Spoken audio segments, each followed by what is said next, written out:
Now, this final one, this is, if you did nothing else but this, honestly, this final one would transform your whole life. It's going to seem so simple because really this final one is the only one that doesn't really require any effort. But if you master this principle alone, you will completely transform your life. So in our next video, I'm going to talk about this one. Until then, no, I'm just kidding. Okay, you ready? It's going to seem so simple. Are you sure you're ready for this? Okay, just making sure.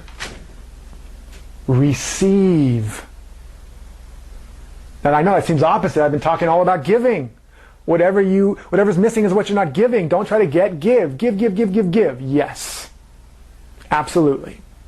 But without this one, it's like breathing out forever. How long could you breathe out before you die? You have to be willing to breathe in. But notice something. Breathe out right now and exhale all of your energy, all of your breath.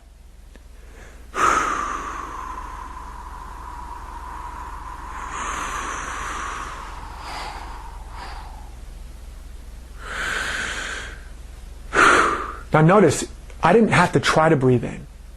If you give, if you exhale, if you become a vacuum, what happens organically? It naturally takes in a breath. But if you keep exhaling and you don't relax the diaphragm, you don't let go, you don't surrender, you won't be able to take in a breath. You'll just keep breathing out, you'll asphyxiate and you'll pass out or expire. So in our lives, so often, even from a spiritual standpoint, we're trying to do. And we don't really take the time to let go, to surrender, to relax into this moment and receive. Because here's the thing. And again, this is a whole nother, we could do multiple trainings on this. If you just grok this one thing, it literally could transform your life. The work is already done. Again, to use, and this is in all the different religions, they all talk about this in some way, but the work is already done.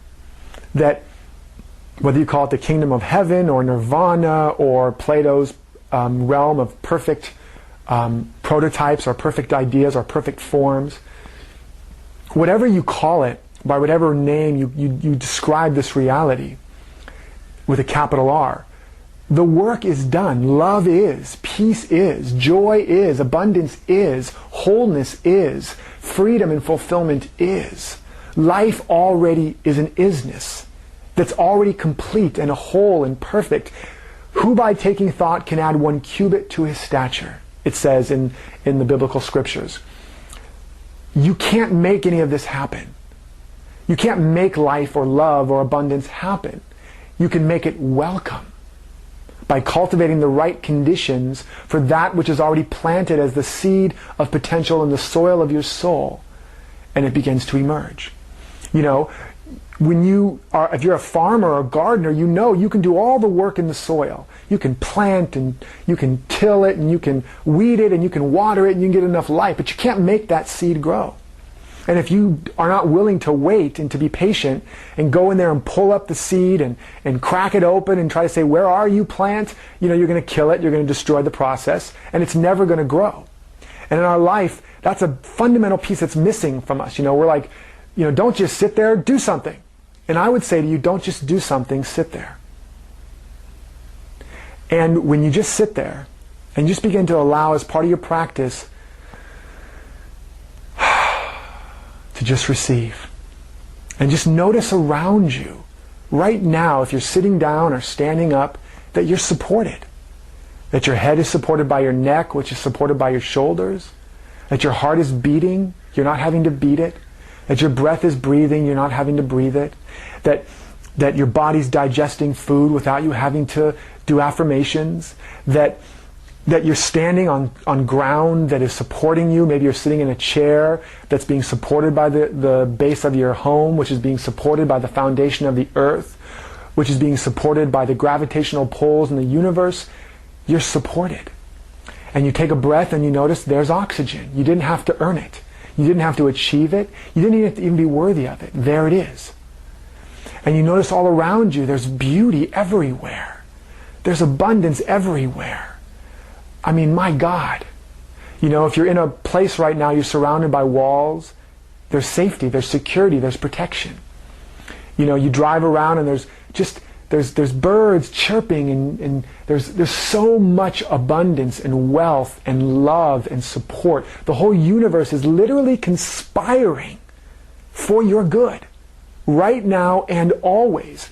And it's like the universe is waiting on its tiptoes. The spirit, whether you call it God, whatever name you call it, it's within you, it's all around you, and it is you, and it's literally saying, you are my beloved, in whom I am well pleased. All that I have is yours. The fields are white unto the harvest. Go forth and reap whereupon you have bestowed no labor.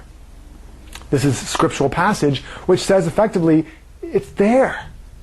All of this is created for you. Look at the birds. They don't store in barns. The lilies of the field don't toil and spin. That nature doesn't struggle and strive.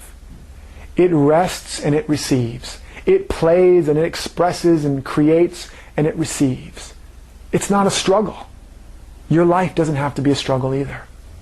One of the key foundations of a life of abundance is an ability to rest in the awareness that all is well, that all is given, that I'm okay, that I'm good enough, that life is good enough, and to begin to receive the abundance that is all around you and within you all the time.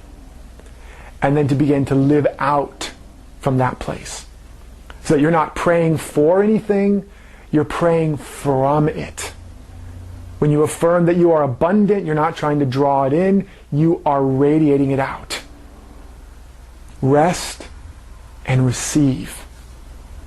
That's my intention, my prayer, my hope for you. And until we talk again, take a moment to really get in touch with who you really are and why you are alive. And go out there today and live it. Stay inspired.